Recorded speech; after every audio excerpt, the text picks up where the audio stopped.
వేసుకుందాము.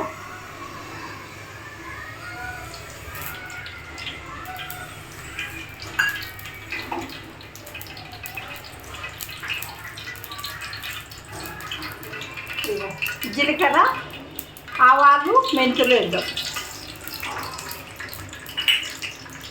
2 ఎండుమిరపకాయలు కూడా వేద్దాము. ఇప్పుడు కొంచెం ఇంగ వేద్దాం. ఆనియన్స్,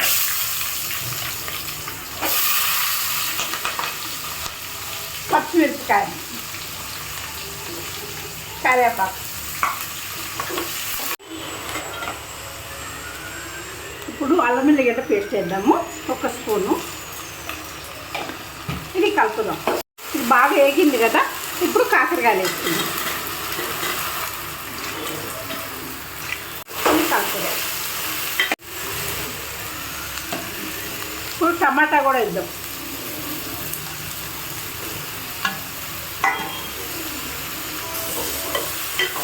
కొంచెం మగ్గాల.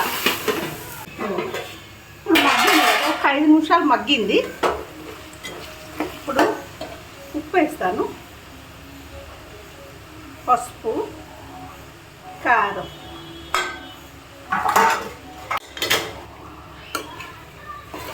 మంచిగా ఉప్పు, కారం, పసుపు వేసినా కదా, ఎంత బాగుందో చూడు కలర్ఫుల్గా. ఇప్పుడు ఇగో చింతపండు వాటర్ పోసుకుంటున్నాం. ఇగో మూత పెట్టేద్దాం. ఇప్పుడు చింతపండు వాటర్ను కొన్ని వాటర్ పోసుకున్నాం కదా, ఇప్పుడు ఇదిగో బెల్లం కూడా వేస్తున్నా.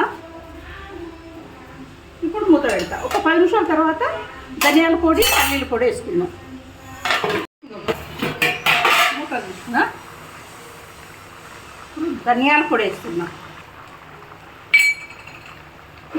పల్లీల పొడి కూడా వేస్తున్నాం. చిక్కగా అయింది చూడు పులుసు.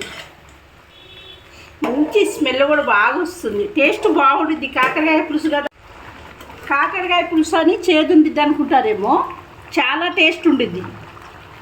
పులుసు మంచిగా ఇలా ట్రై చేయండి మీరు కూడా. పులుసు చేదుండిద్దని ట్రై చేయరు ఎవరు, ఒకసారి ట్రై చేయండి. టేస్ట్ బాగుంటుంది, మంచిగా ఉండిద్ది, రుచి కూడా. అయిపోయింది, స్టవ్ ఆన్ చేద్దాం. గుమగుమలాడే కాకరకాయ పులుసు రెడీ. లైక్ చేయండి, షేర్ చేయండి, సబ్స్క్రైబ్ చేయండి. బాయ్.